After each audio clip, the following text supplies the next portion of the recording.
Oi, dickhead! You see that boy over there? That's Furon. He's a genocidal, psychopathic bastard that has a lot of generational trauma. And the people he's trying to lead are called the World Eaters. They are an aggressive and ruthless faction that despises all range and offensive magic. They also worship this thing called the Ash Sabertooth. It's a deity which demands two things from them: flames and ash. Something Furon and his followers are too happy to oblige in as they burn down enemy armies, screaming, "Ash for the Ash Throne! Flames for the Flame God!" But this is not a story about Furon's mindless killings. It's a story about his journey to kill someone he met from his past. Somebody named Lev. I really have to do this. Okay. If you enjoyed this video, please like and subscribe and share. Can we rewrite this? This is so generic. I mean, Now you're probably wondering, how the fuck does a bunch of people with sticks and shit fight off, people with actual guns? That's a secret. Fate. And a whole lot of push-ups and just breathing like rabbits. And that's how we're gonna defeat him. They don't have enough bullets for all of us. And with a little bit of good old-fashioned evolution, they won't even have enough bullets for one of us. Now, as most people experience in their life, your own god starts speaking to you to come to his temple and build shit there and build him a monument for his greatness. And of course, we accept, because with that temple, he will start spreading the Ashland. Now, a special thing about our faction is that, well, we can build shit on our ash, and we get money for it. I don't know how that works, but I like it. For once, instead of giving shit to the church, the church is giving shit to you. Good shit. Now we also start discovering we have neighbors living in a place called the Sun Hill. Now, these people call themselves the Kindred Sun Hill or whatever. But there's only one thing Furon wanted to know from them. How much blood do you spill on a daily basis? We don't really worship, the Ash Sabertooth that way. Furon was a bit furious. Furon did not like this answer. Furon was gonna kill him. Finally, a target for Furon's rage. Now, this chapter has finally met its goal. While the war preparations were being set, Furon met someone who were being a nuisance. Despite being told by his logistical support that the fight would be easily won, the Ash Sabertooth gave him a vision of what the result of the battle would be. A loss of one of his units. It was time to show off why Furon was a force to be reckoned with. Because fuck recruiting.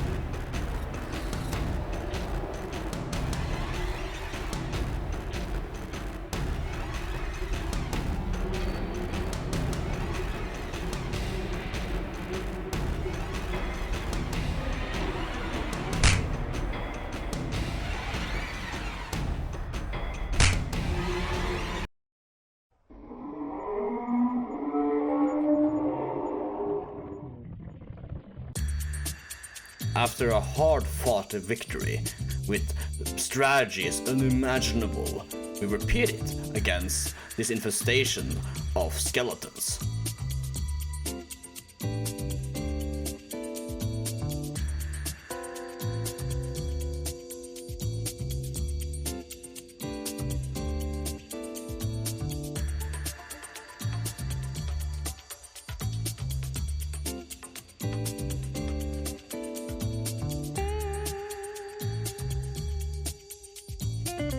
Many rewards were given to us because of our victory, but the one that I will mention is the Necromancer.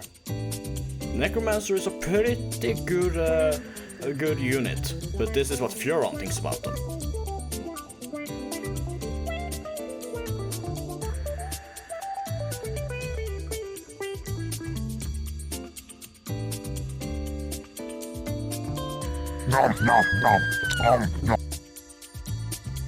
Now, let me introduce you to a man who is not a Chad.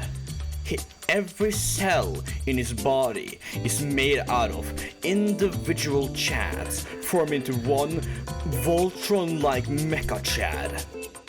And his name is Friend the Strong.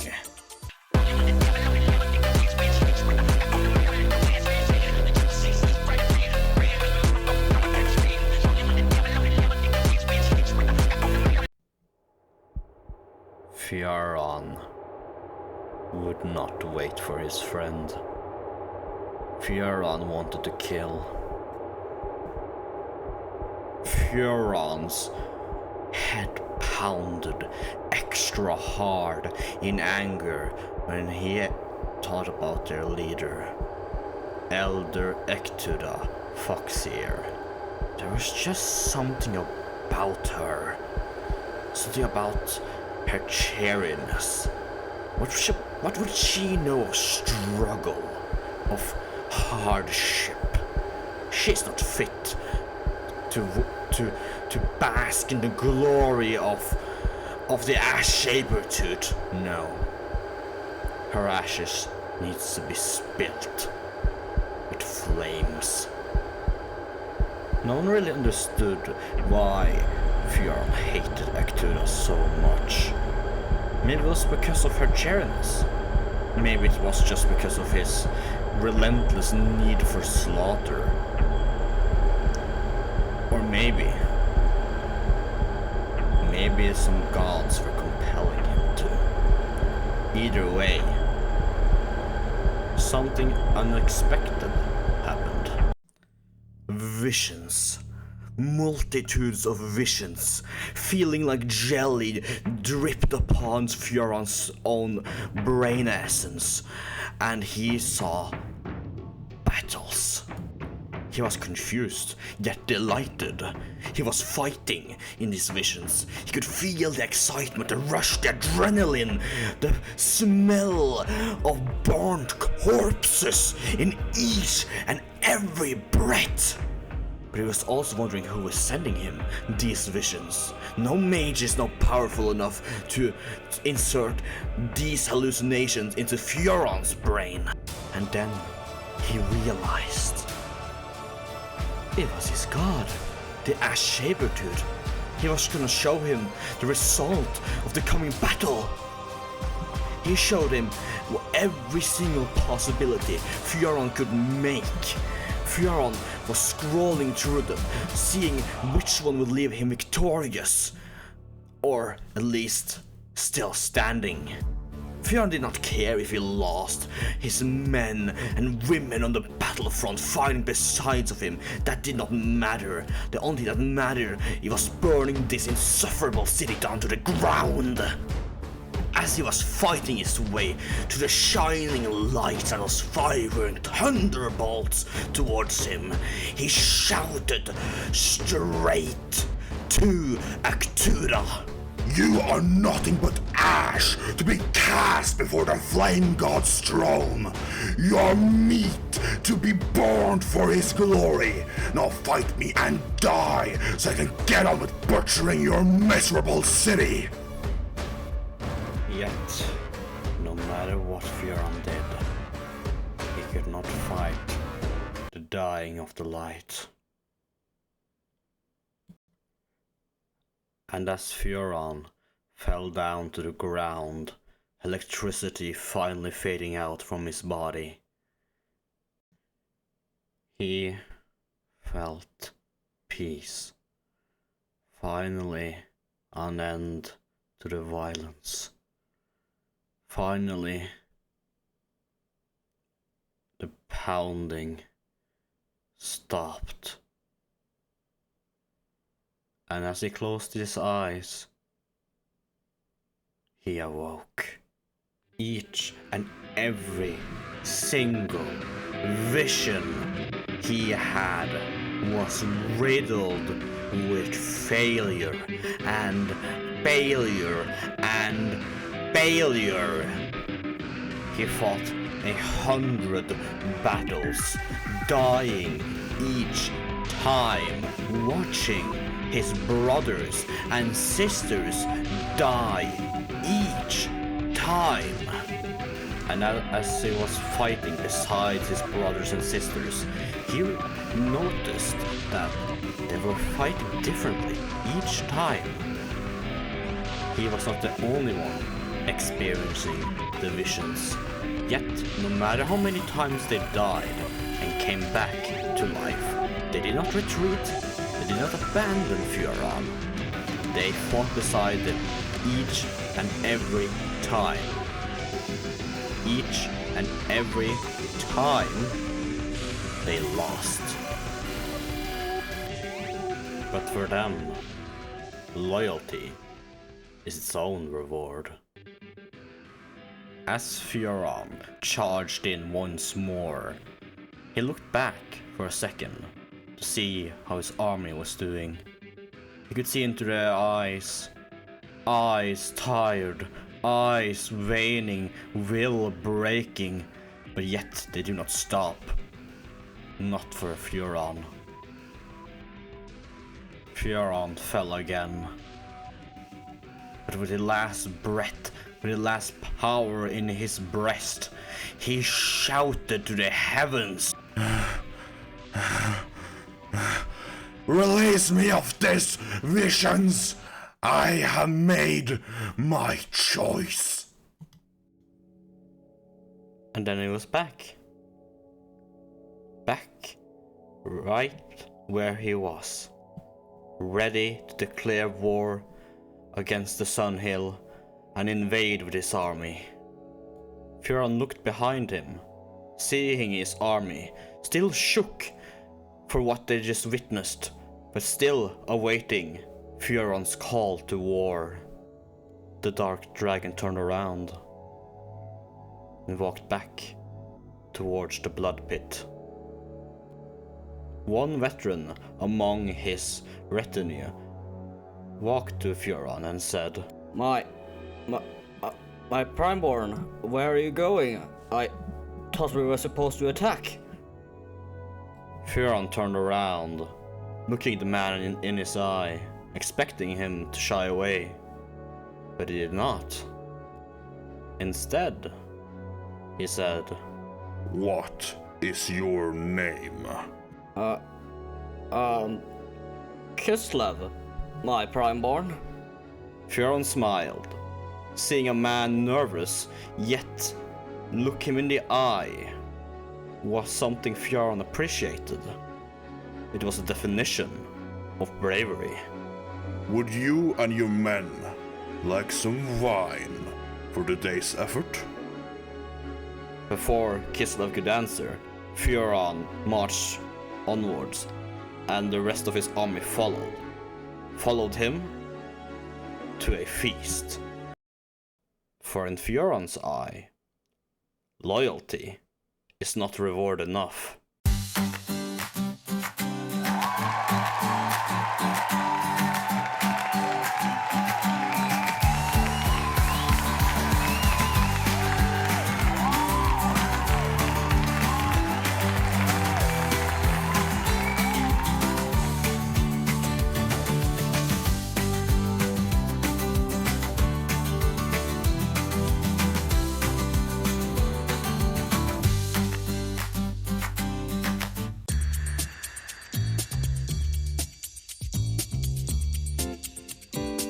Now, you would be forgiven, thinking this was the end of this chapter. But hold on, I have more in this book. We have this dude, alright? The dude calls himself the Dragon Slayer or some bullshit like that. Furon didn't like that, obviously. So time to murder him. These are some things Furon said about him, and he wanted me to tell you, well, what he felt about the Dragon Slayer. You stupid, stinky asshole, fuckface, bitch, dum-dum. Now, he located him, found him, and surrounded him, ready to fucking make his face into mush and ash. Now, I could tell you that this was a challenging affair for Furon. I mean, this is a Dragon Slayer, you know? His whole gimmick is killing what Furon is. And fuck, people say that he already killed a dragon. He clearly have, you know, done something. But well, he ate shit. He didn't even die in like a cool way. He died by like Furon's like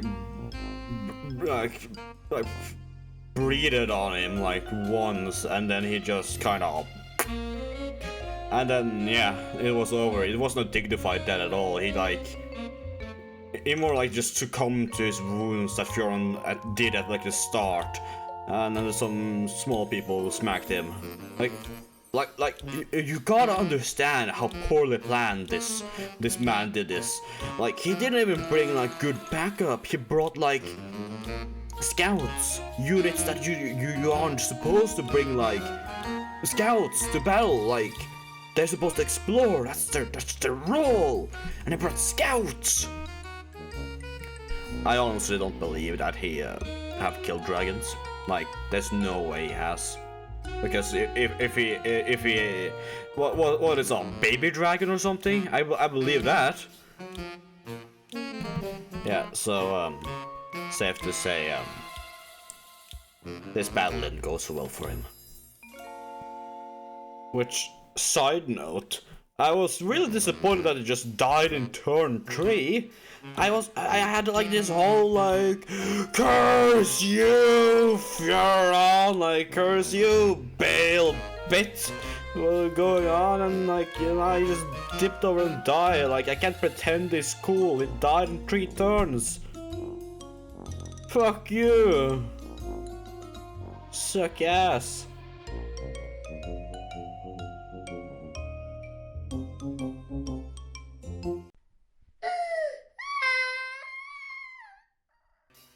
So yeah, I won't tell you about the rest of the fight. You could probably imagine how it went. Now, for the more interesting bit, what did Furon do with the body? Of course, you know, we could, you know, say that, oh no, dragon will bow to pure heroes. Oh, you know, we could also, like, take his body to the capital and display it. You know, the good old, you know, Vlad Impaler style. But Furon is very simple. You know, he just killed something, and you know, you're probably thinking like, what does Furon eat? You know, we know he kills everything. What does he eat? Well, Nom nom nom nom nom. now, after Furon's scout got eaten by Cthulhu's hentai drawing, he got an odd message from Friend. Like, Friend was telling him about, like, this whole weird silver knight that was just roaming around and just deciding to fuck up everyone. I was nearing this iron deposit, and Friend was telling Furon that, hey, we need to deal with this guy. Like, he's hurting our troops. Now, Furon, being Furon, wasn't really like that excited about the prospect of going out of his way to kill like this one particular guy. Like, sure, he respects his men, but his citizens, if they get killed by some rando idiot on the street, then that's their fault. But Friend wanted to personally stab this guy right in the face, or more like just chop it right off. And Furon liked the initiative, so he indulged him. Plus he was hungry. So then we located him. He wasn't a hard man to find, after all. He announced his position. But before battle could commence, he announced his intentions. Well, if it isn't Furon, the champion of the Red Sands. Are you here to return where you rightfully belong? The arenas have missed you for a long time, Furon. Come back, and let's forget it, this all has ever happened. This, of course, upset Furon. Of course it did. Everybody expected that. What they did not expect, however, was that he turned around to Friend, saying, Friend, cripple his body so we can interrogate his mind. I need to know where his master is hiding. Then he's yours, but not 1 second before. Friend nodded dutifully. He understood how much this meant to Furon. If Furon was willing to keep his anger in check for a minute or two to give a cohesive order, this has to be important. Though he did not know why. This was not a battle like the Dragon Slayer. This was not a pathetic army. Furon knew he could win. He always win. But this was not an incompetent buffoon. And with the amount of people he has with him, he's surprisingly competent. His equipment, his gear, it's not by a standard a marauder should have. And as the Silver Knight was approaching Friend, he said, Well, hello there. I think I know who you are. You're the one they call Friend the Strong, isn't it? Well, I have a little offer for you. Simply turn on... Ah, fuck! What the... Friend hit him again and said, You don't seem to understand. We are the fire that burns this forest to the ground. One that raises it entirely without guilt. Because, little knight, ash is the most fertile foundation for the future to spring from. And that is why I will never betray Furon. With blood dripping from his nose, the Silver Knight could only say, You little shit! The knight wiped his bloodied nose, and the fight raged on. Can produce, we will send unto them only you. Rip and tear until it is done.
Wake up. You have not my permission to die yet. You know I won't be the last one. You know it. We will hunt you down. Every sick. Furon stepped closer. He was a looming shadow that stretched over the Silver Knight.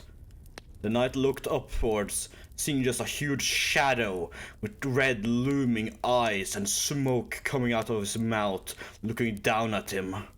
I certainly hope so, He said, with a sadistic grin on his face. Now, tell me, where is he? Where is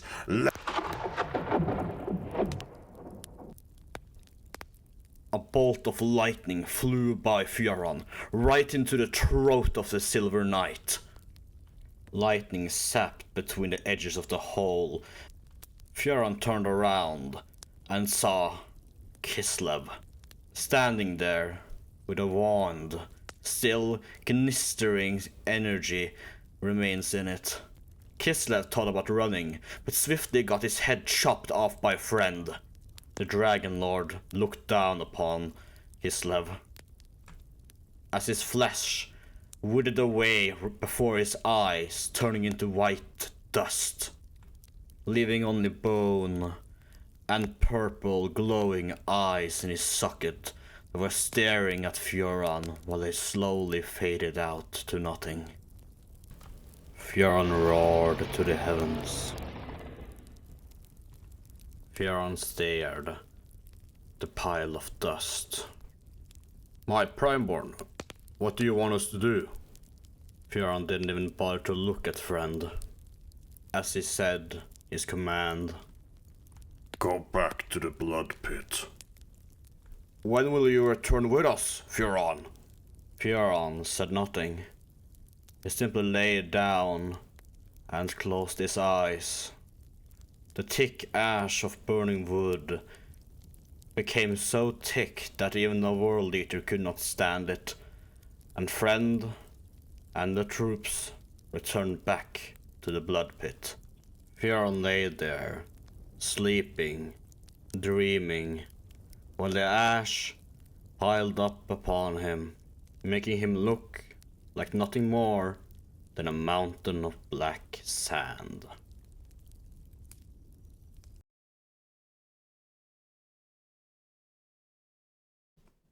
I remember being a child back then. I was in an arena. They called it the Red Sands. I was surrounded by men, women, and children, and a hill. They told us that only one could leave the Red Sands at any time, and they filled the arena with acid. I don't remember what I did to survive. I just remember the blood and the ash mixed together on my skin.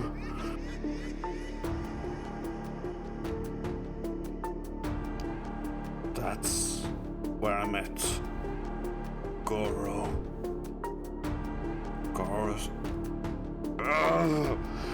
Goro was everything I was supposed to be. A strong man of will and body, and a leader. People listened to him. If you could say I had a father, it would have been him. He told all the gladiators that one day we will get out of there, and he would have gotten us out. If only I didn't.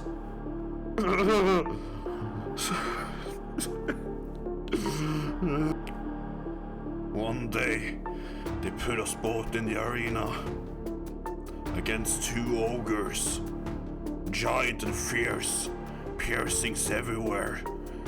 They were fighting like mad dogs. Ogres were always savage, but not like this. They fought. They died. They were nothing compared to us. Then we asked to be let out. The fight was over. It was over. They said only one could leave at any time. That was the rules of the bastard Red Sands. They told us to fight. Told us to kill each other like animals. And I refused them. I don't remember what happened. Maybe some spell, but I blacked out and I woke up. Strapped to a table in some kind of church. I don't remember, but it couldn't have been. Was too many tubes, too many scientific equipment. I blacked out. I woke up again and again. They put something in my head. They put something sharp, piercing at each and every time I try to think, every time I try to talk, every time I do anything but kill. Shaped like horns, attached to my brain. They're called the slaughter hooks. What kind of animal would subject someone to this? I woke up. I saw red. A red mist in front of me and a looming black silhouette in front of me. My blood was pumping fire and I let it out. I woke up in my cell. I was confused. I didn't know what happened, but I know what happened now. I found out by the gods talking about what a glorious match it was. My first time breathing fire. I looked for Goro everywhere. I asked the other gladiators where he was. All I got was these horrified looks.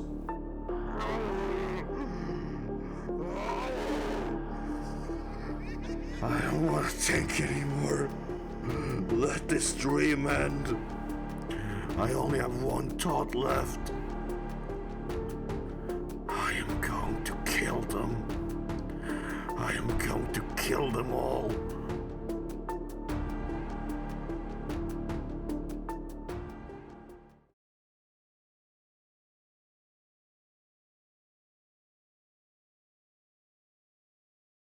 So, you really watched it all? Holy shit. Half an hour video and you watched it all. By me? Jesus Christ. I mean, when I first made this video, I wasn't even sure what I was gonna make. I was just kind of throwing shit at the wall, like, you know, let's make this funny. Let's make this funny. And then I thought, oh, let's put a beautiful epic moment here, and well, you know, a tragedy, and let's just chuck a bunch of references everywhere, and just straight up plagiarism sometimes. Yeah, I had like a bunch of issues about this video. Like, I had so many. I just, you know, let's just list them all here, and you can see the fucking mess I made of this. So yeah, I'm surprised this would even get out when it did. But yeah, I appreciate you watching this. I hope you enjoyed this mess I made. Honestly, it kind of turned very edgy and sad at the end, didn't it? So you know what? Instead of giving you like a silly little joke or something to remedy that, I think I'll just double down, eh? Here is the entirety of Shadow the Hedgehog. I'm all of me. Just plastered at the end of the video, and a picture of him saying nice cock or something. Enjoy.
Two steps back